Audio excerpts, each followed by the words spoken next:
In a time and place when you can work from anywhere. Two ladies in their mid to late 27s have decided to. And they're calling it workationing. For at least another year, my gringa. The ladies are dating in the city with mixed results. Maybe that surprise party was a little too much after all. Workationing is getting a shiny new visa. And a large team of lawyers and accountants to go with it. This is the Workationing Podcast. All right, well, the hot tea has been re-upped. Yes, I'm having a rooibos with just a little splash of milk in it. It's a chocolate vanilla rooibos that I'm sipping on. I'm actually having a lemon water with just a touch of honey because I got a little tickle in my throat. Yeah, you know I do too. Just yeah, dry throat situation. Yeah, so we're gonna push on through because I'm a professional and a champion. And we've got some hot tea, I think, in this episode. We're gonna be bringing a little bit, don't you think? We do. So your girls, as you know, have been out here dating in Amsterdam. And we have had both a very different journey. We have. So I started talking to Paul, the guy that I've been seeing since I got here, basically, in Acapulco. So we talked for like a month and a half before we actually met. He met us at the hotel the day that we got in to Amsterdam. And we had a great first date. And I've been seeing him ever since. So we've been seeing each other for about 2.5, almost 3 months now. So, you know, his birthday was coming up. Yeah, and it was right before we were getting ready to leave, which I know for you guys was kind of like because it's early on in the relationship and you're about to go. And like, right, I mean, and our flight out is literally on his birthday. Right, and so you had already planned this trip, though. Right. So. Right, the trip to South Africa, which we've booked for November. Right, so we're going to leave, pop a quick conference in Boston. Yes, and then we are going to the Catskills up in New York. My friend Jackson lives in New York City, has what he calls a cabin. I've seen photos. It looks very spacious for a cabin in the Catskills. But we're going to stay there for a few weeks. Mm-hmm. And then you're going to go to Ohio. And I am going to go to Cape Town, South Africa. And I am going to go cage diving with sharks with Paul. So I don't know which of those. Would you do that? That's on my bucket list. Is cage diving with sharks on yours? No, for sure. I would do that. Okay. All right. Well, we'll have to go together sometime. Listen, I'll figure it out. I'll I'm let sure. you know how it goes. I'll be an experienced shark cage diver at that point. Yeah. I'm going to try not to be salty that I'm going to be back in Ohio and you're going to be in South Africa. But listen. Did you know that South Africa is a wine country? That is good to hear. I will be visiting that as well. So I think that could be a fun gringa trip at some point. But so we've been dating for a while. I'd met his sister and his brother and flown to Barcelona. We had like a fun Paris time. And I thought that it would be, and I ran it by you. Yeah. I thought that it might be fun to throw him a surprise party. Well, you guys had been talking for a while, seeing each other for a while. You'd met his family. Well, I guess I should. If you're hearing a kind of a reticent tone in our voices, it's because surprise, he hated it. Yeah, surprise. Surprise. He was pissed. He was not a fan. But there were like 15, 20 people there? No, it was great, and it was. I hired drag queens. No, there was a unicorn drag queen theme. Yes, I acquired glitter cannons. They let us shoot them off in this gay bar. Marcel, the owner of Queers, which is where the surprise party was held, and also the site of my first date with Paul. Because why not go to drag queen bingo on our first date? I hired the drag queen that ran drag queen bingo on our first date. No, and the cake that you got was really something special. This was not a sheet cake from the grocery store. This was like a fondant miracle. It was a designer cake that featured a figurine of Paul riding a unicorn that was shitting glitter rainbows. And the Paul figurine, she really nailed. Yeah, no, it looked like him. It was wearing his clothes, like an actual outfit that he has and really likes to wear. Yes. And his cat. Yes. Yeah, his cat made an appearance. So it was a good time. We played drag queen bingo. There were prizes. Yeah, it was a really good time. It was a little, I will be real, it was a little awkward also. Because he was like... Not about it. No, he went ahead with this party because he literally just thought it would be more horrifying to not. But only slightly. You know? Yeah. So one of his friends told him, spoiled the surprise. And at that point, I'd already planned it, and people were excited, you know? Well, why don't you explain to the people, because I feel like they're probably just as confused as I fucking was, like what his grievance was with that. Why was he mad? I think it just made him wildly uncomfortable. Because I had reached out to a bunch of his friends that I had met, but only ones that I had met. Right. And invited them to the party. It's just that, like, he made it act like you moved too fast with that and overstepped. But I just felt like, and I've had a front row seat for this, that you guys were pretty serious from the beginning, that, like, we had this South African trip booked already. Right. You were already planning on spending the holidays together. You had already met most of his family. You guys had traveled together. It didn't seem, it wasn't some like crazy hoe shit that you decided to plan this party for him. No, I didn't think so. I like you really thought he was going to be pumped. Like a little fun and wonder. And who doesn't love a good surprise party? And who doesn't love drag queen unicorns? Yeah, no, and he loves unicorns, to be clear. Who doesn't love, I don't know, some glitter cannons? Yeah, I was confused. I was very confused by that whole situation. And then it was super awkward because, like, we had to go through with it, even though he had made it very clear that he did not want to go through with it. So, like, it was really... Listen, I managed to have a very good time at that party anyways. We got some great gifts with the confetti. We did. And, like, listen, the Insta was fire. Everyone was feeling awkward and wanted to die, but the Instagram was really fire. And what's important, you know? I don't know. Do you think the other guests noticed? Yes. Oh, the awkward levelness. Yeah. It's just like, I'm still feeling it. I'm trying not to focus on it because all you can do is move on. Misstep with the surprise party. Yeah. I just love the party, you know? I just didn't see it going that way, but it sure did. It did. There were so many balloons. We packed that place with balloons. I mean, I thought it was great. I don't know. He walked into a spectacular entrance song, perfectly timed. Yeah. No, I thought it was very thoughtful. It was what it was. Yeah, that's what, I don't know. Anyway. I don't know. So that's how my relationship's going. How about yours, Cal? Yeah, my relationship. Well, your relationships. How's it out there, Tindering in these Amsterdam streets? It's very weird. There's so many differences and things. There's like a real learning curve. First of all, something that really stresses me out is that people here, when they greet each other, even like strangers, will do a 3-cheek kiss. Always starting with the right cheek, by the way.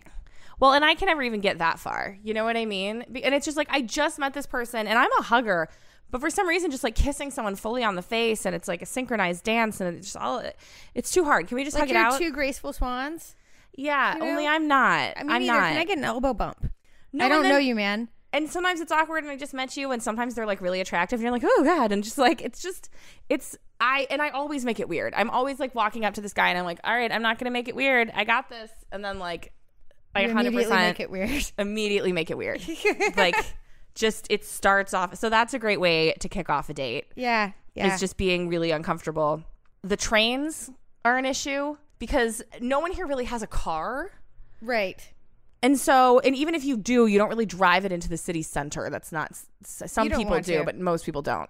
And you wouldn't want to. And so it kind of limits, like back in Ohio, I would totally date somebody who was like, lived like an hour away, you know? Right. Like not even a problem.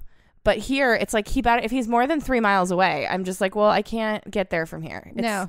And also, if far. one of the other of you needs to go home on a tram, the trams stop running at a certain point. Like midnight, right? Yeah, like some of them go till 12:30, like certain lines, but not all of them. And of course, I don't know which is which, but like so it creates this. So by midnight, you need to know if you are wanting to hang out with somebody some more, which to be clear means you're spending the night. Right. So like either we're going home or we're spending the night together. Like those are the only options, and you have to know this by midnight. That's a tough pumpkin call. You know? It is. It's like I don't know by then, and then so the answer is usually just a no on that. But like don't miss those trains, because then you're gonna have an overnight anyway. You gotta watch that watch, Gringa. Yeah. So that creates, there's like this whole weird like adult curfew thing going on. I don't know. You met Paul like right off the bat. I did, yeah, and I've only seen him. I haven't dated anybody else but him.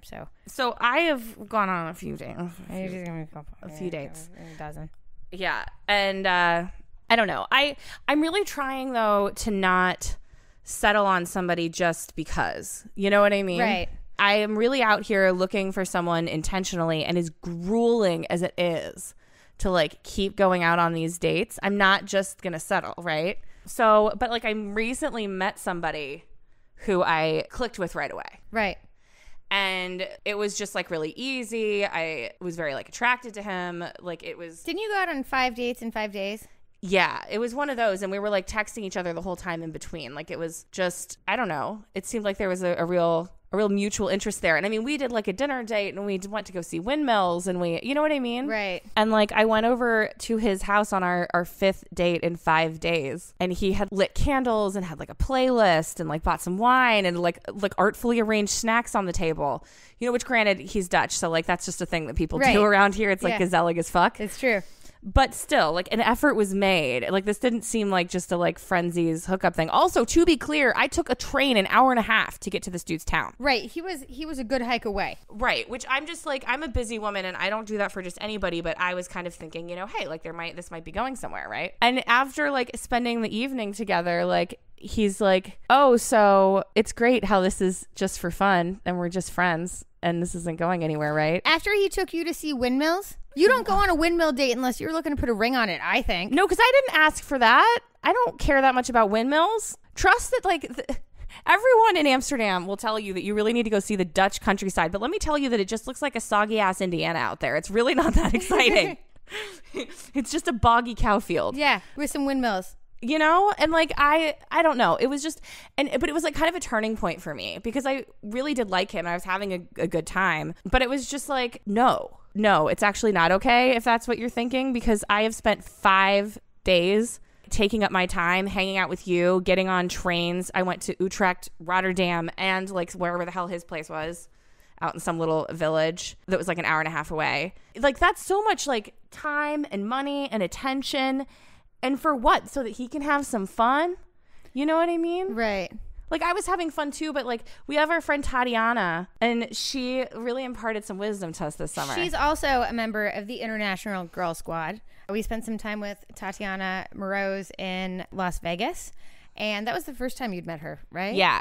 And we love Tatiana, and she is full of words of wisdom. She is. And she told us that she said you shouldn't have a cheeseburger on your plate because if they bring the steak around, no one's even going to ask you if you're hungry. And that's like her analogy for dating. Yes. So you don't have a cheeseburger on your plate. You keep that plate empty because the steak's going to be coming around any minute now. No, and this guy like really tried to treat me like I was crazy, although I did make him take me home in the middle of the night. But I was just like, no, like you, sir, have wasted enough of my goddamn time is what you've done. You get to waste no more of my time. Yeah, because I'm just like, listen, it's pretty clear you're a cheeseburger. And like, I'm waiting for the steak. And honestly, like, I don't want to spend my time just having a good time with someone. I only have so much time. Right. So why would I spend all of my time with you? You're clearly wanting to take up a hell of a lot of it, but I'm going to get nothing from this. No. You know what I mean? And in the meantime, I actually want a partner. So like, why am I spending my time in a partner-like situation that's that looks a hell of a lot, so much of your time, that does look like a partner-like situation, but then what? The second the steak comes around, he's going to let everyone who will listen know that his plate is empty. And right. Where the fuck does that leave you? Right. And I was just like, no, I'm not doing it. And I think that in the past I would have just been like, oh, well, that's cool. You know, whatever. Like, I'm fine. You know? Yeah, to play like the cool girl. Yeah. And I'm just done playing the cool girl. You know what I mean? I'm 32 years old. You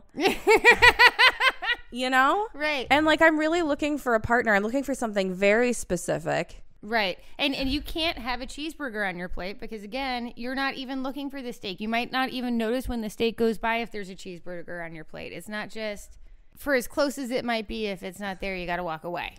Exactly. Because at this point, when the right guy comes along, I want to be sitting here just fabulously single. Very available. You know? Mm-hmm. And not because you know how hard it is to find a good one. They don't come by just every day. They do not. No. I felt so fortunate and we've talked about this, to have found Paul so early, and, you know, birthday party shenanigans aside, on paper, he's just about perfect for me. Yeah, no, he is. And you and I are looking for different things in some ways, but I think our like core list, you know what I mean, is pretty defined. And to be real, this guy did not check a lot of those boxes. You know what I mean? Which ones were missing?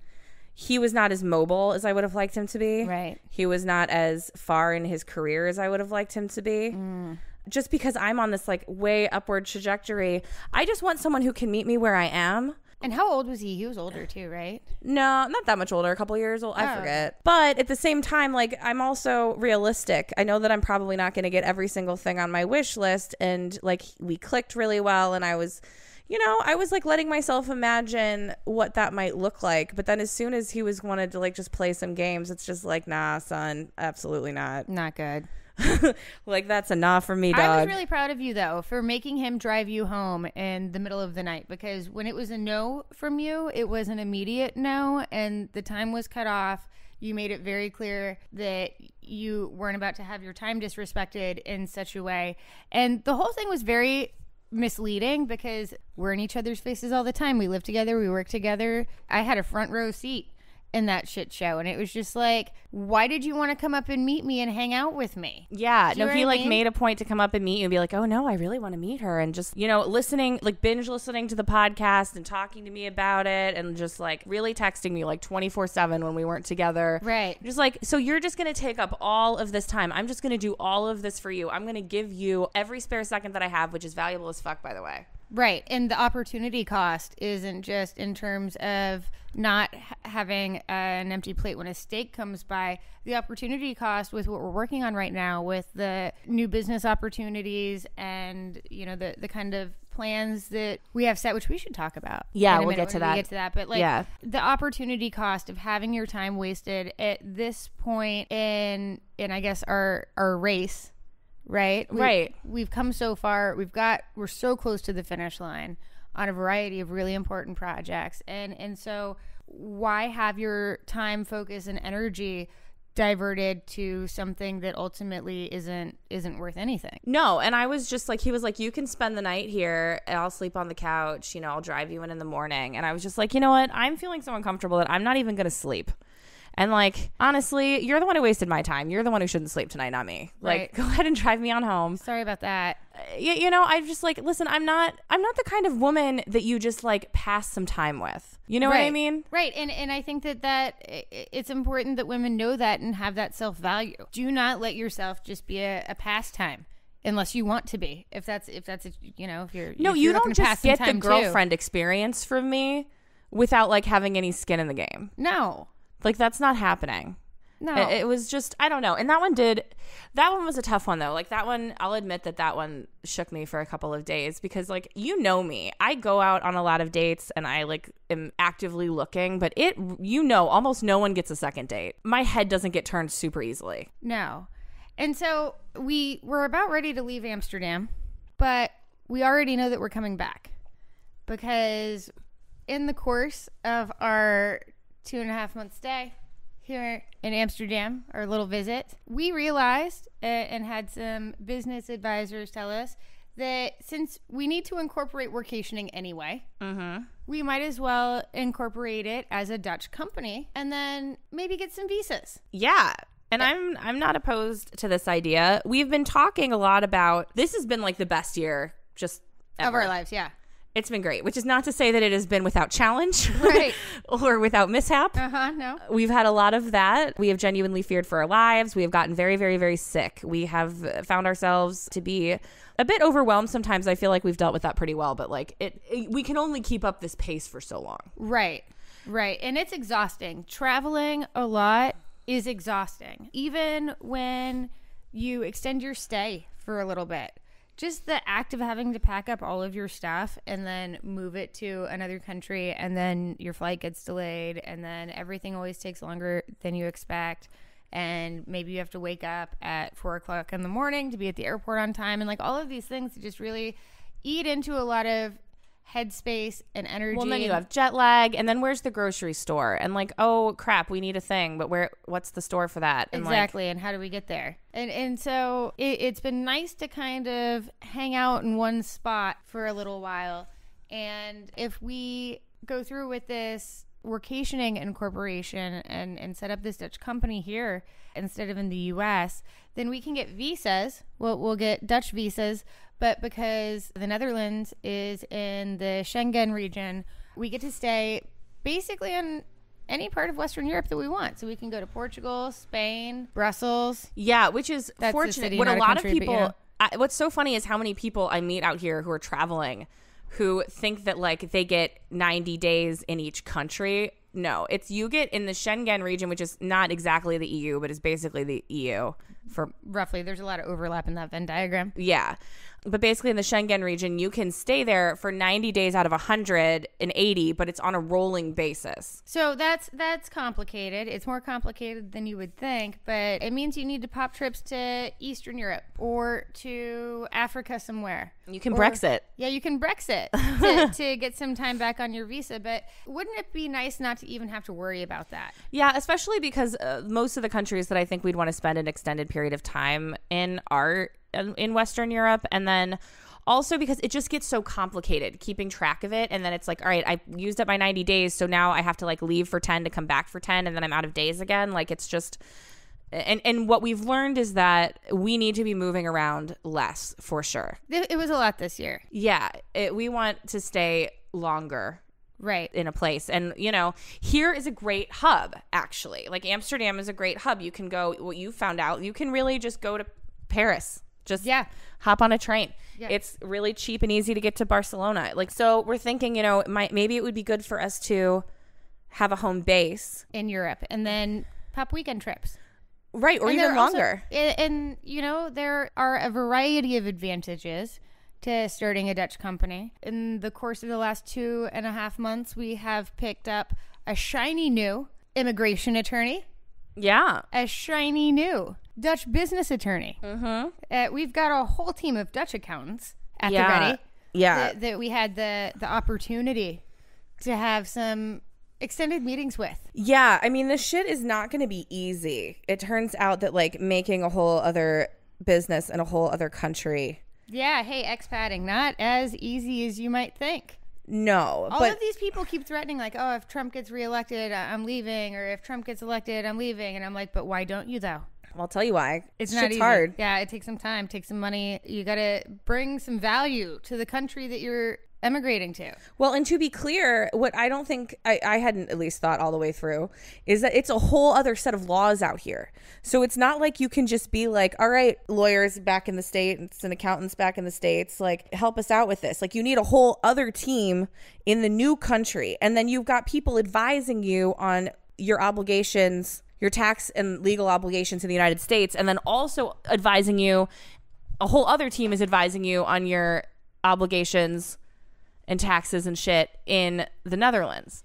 And then those two teams are talking to each other, but also they're like, yeah, I'll talk to that guy, but that's not really our area of expertise. And so if they're wrong, they're wrong. And so then you need a consultant who understands both. And so basically what I'm getting at is to be international Gringas. Mm-hmm. It's not easy. Really. But I think we're going to do it. Yeah. I mean, when has something being like weirdly hard ever stopped us? Yeah, that sounds weird. Let's investigate this one further. We said Yeah. And it would solve a lot of our problems in terms of traveling. I think this would be a great place to live. I always said if I was going to move to any international city, that it would be Amsterdam. I have said the same thing. I have heard other people say the same thing.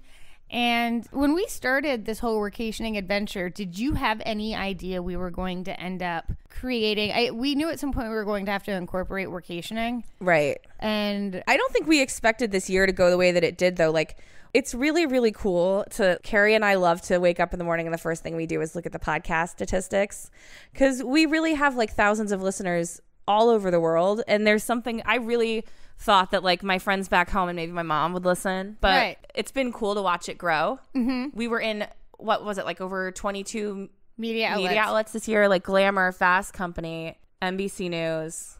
Just a lot of really cool things have happened this year, and figuring out how to continue this adventure maybe in a slightly different form, but then, we've got more stories to tell. We really do. And so Workationing was originally supposed to be just like a 1-year thing. Let's see how it goes. We weren't even sure if we were going to make it 3 months. We didn't know if we were going to make it through a month. So I remember us having the conversation that like we had booked Puerto Rico and we were both like, listen, girl, let's not book the next trip yet. Yeah, no, we didn't. We were like, we didn't know what that was going to look like. That was longer than we had ever traveled together. Right. And we were like, worst case scenario, we got through the worst part of winter in Puerto Rico, had a good time, now went on home. And so that's why we didn't even launch the podcast until I think late February.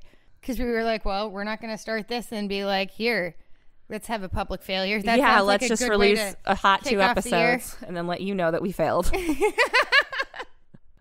that didn't sound like a good time to me. So again, I didn't see us ending up here and in this way, but I'm really excited about it. I'm very hopeful about it. And I'm excited to maybe make some mailbox money because we've been planning that for a while. We have been. So mailbox money is a phrase that was coined by one Shep Rose on Southern Charm, which is like a really bad reality TV one of show. the worst, but / best. And Kari and I, that's what we talk about when we're talking about passive revenue. And so something that's been really cool about Workationing is that we have gotten to see other people, get excited about the idea of Workationing. Right. And it's something that seems to resonate with people. I think that the thing that we're looking for, this like lifestyle that we're chasing and like the thing that we want is something that a lot of people want. People want to be mobile and people want to have more control. And, I think a lot of people want to travel and some people just want to be able to spend more time with their kids. But lifestyle design and really having a blank canvas and a full palette to really paint whatever kind of picture you want to. Yeah. And that requires certain things that Kelly and I happen to be experts in. Right. And we've gotten to really spend this last year figuring out how to do it, how to, design our lives and live intentionally and figuring out a lot of these problems. Also meeting a lot of other people who are doing it in some other form because it really is a choose your own adventure. Like our way is not necessarily everyone's way. No. But there are a certain skill set, like a certain kind of skill set that allows people to live this life. Right. And we happen to know a lot about it. And we also happen to know how to put together some training courses. Right. We've got a pretty big email list. Yeah. And so Kelly and I are going to be building out some online training courses to show people how to find remote work, how we can teach you the skills that you need to be able to do this remote work. Because really there's only a few different, there are many actually different ways that you can enter into the wonderful world of digital nomadry, Right. The way that Kelly and I entered into it is through digital marketing. So SEO, content writing, social media marketing, and online PR services, right? So we are building out trainings because my agency does corporate trainings and individual trainings in these areas already. So I already have that coursework kind of like built out. Obviously, we can put a digital nomad spin on that, but basically we're going to be selling these online training courses that will show you how to find work that you can do from anywhere so that you can untether your life and, make money while working from the road. Yeah, absolutely. Or while staying at home with your kids. Right. Because, I don't know. I personally, listen, I love our client work. It's really fun. I get to fly around the world and do really cool things. And as a job goes, I really don't mind mine. But I think that something that we've both, part of this whole intentional living thing is that I really want to do work that I can really stand behind and that I feel like is really making a difference in the world beyond just improving someone else's bottom line.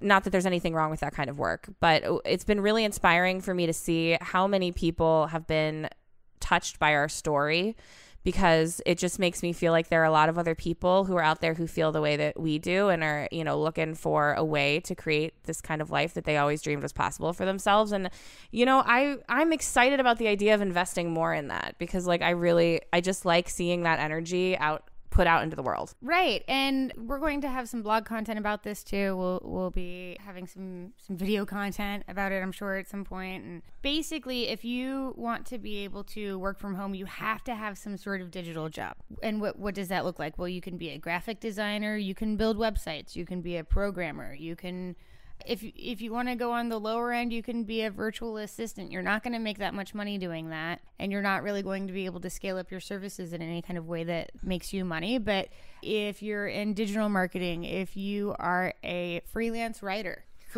can really write their own ticket. Same thing for programmers. Well, and that's the thing, is that once again, it's all a choose your own adventure. So it's like some people are really happy backpacking. You're not going to catch this girl in a hostel. No. But some people really like traveling that way. You know what I mean? Right. And if that's what you want and you don't want to work that much and you mostly want to concentrate on travel, like you really can get like a personal assistant job or whatever. Mm-hmm. You know what I mean? It's all about creating your own adventure. Like I think that you got to start with like what you want and then work backwards from there. Right. And so Kelly and I are going to be having these online courses, and we're going to do what we do with them. But the idea is that's going to make us some mailbox money. We have a couple other ways that we make mailbox money. So Yarlap, we've moved some Yarlaps. And if you haven't listened to the Yarlap episode of the podcast, go give that a listen. Ladies in particular, you are going to be very interested in this Yarlap device. But they love us and we love them so much that we have an affiliate deal with them. So every time somebody buys Yarlap, you save $25 when you enter coupon code Workationing in, and we get $30. Yeah, it's pretty awesome. We literally got that deal because just from talking about the Yarlap with friends, people like we were at a conference and sitting at a table with some friends, and like all three of the people at the table bought one either for themselves or for their partner. Which was amazing. Yeah, just right there because we told them about it. Also, the Yarlap episode of the podcast spiked Yarlap sales. Yeah, it's been changing lives. It has been. So mailbox money and creating a life that delivers you mailbox money, a professional life that delivers you mailbox money, is really kind of like the ultimate goal. Yeah, because what we want is more flexibility. We always say, there's a reason work comes first in workationing. Yeah. And you really do have to work really hard for it. But also, I would like to get to the point where we're working less. I would like to get to the point where I'm not working at all. Well, girl, yes. Let me be clear about that. Right. Like that 4-hour work week is looking pretty good to me. I think that might be on a heavy week, ideally. Right. In maybe 10 years. Yeah, I mean, listen, it's a slow build. This isn't the sort of thing that happens overnight, but it's definitely something we're getting more and more intentional about our lives and where we want it to go. And it sounds so cheesy. It's weird how this year has made me so like woo in a weird way, because it's like, but I really do feel like I feel good about our prospects because we're both really passionate about this. Yeah. We're really passionate about people living intentionally and about, I think, women in particular, like really taking control of their lives and setting a course. Yes. Not being reliant on their partners. I think it's really important for women in particular.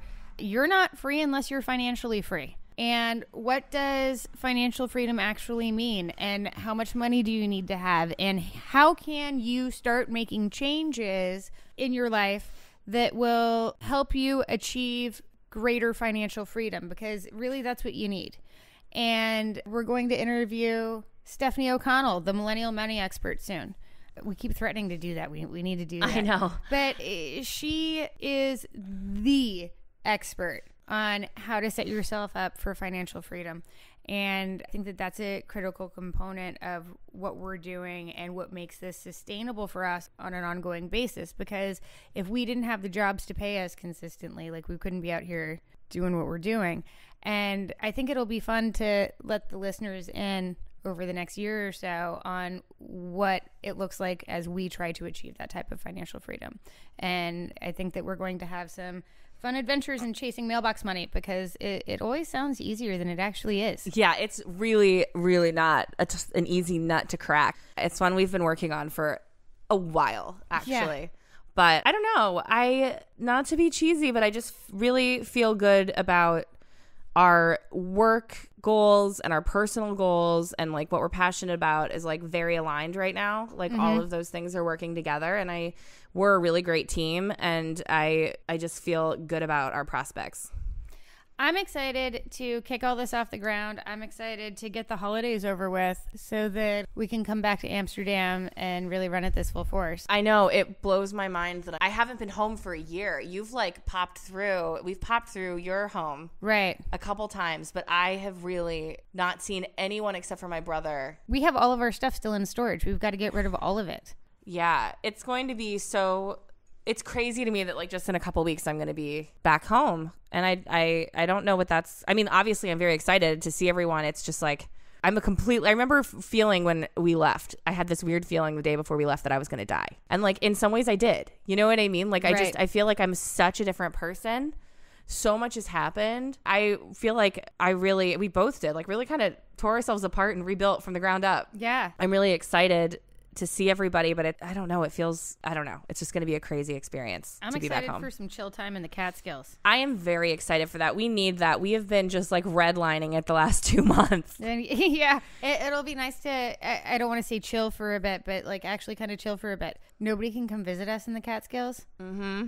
Who's going to just pop through the Catskills? No, and there's nothing to do, and it's so quiet, and I could use some quiet. Yeah, just like a mental spa.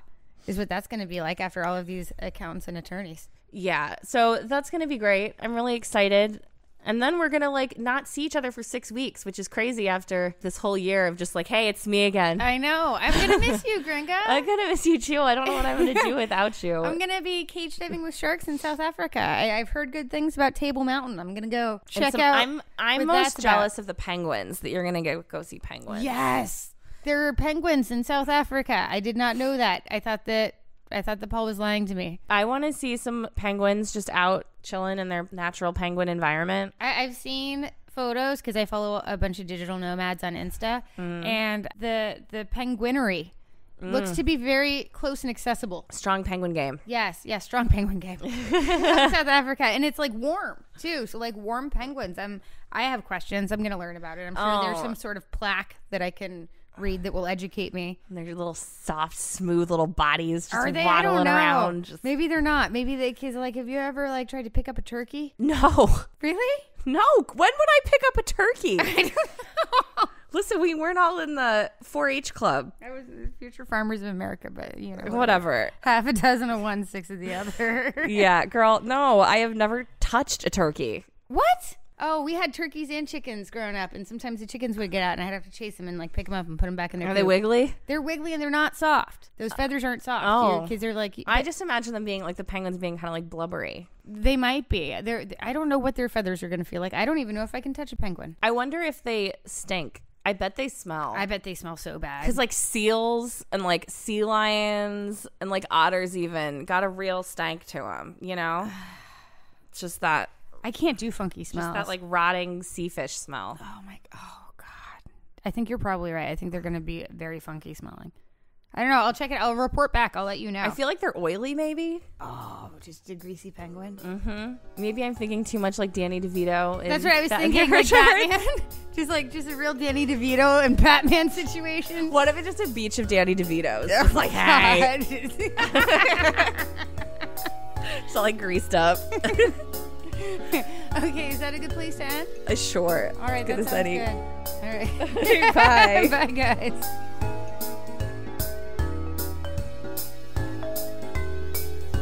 This has been another episode of the Workationing podcast. If you like what you've heard here, please consider donating at patreon.com/workationing. That's patreon.com. All proceeds will go towards funding our bucket list items. To keep up with us in real time, follow us on Twitter, Facebook, and Instagram, all at Workationing. Or on our website at, you guessed it, workationing.com. That's workationing.com. And don't forget to subscribe to the podcast so you never miss an episode.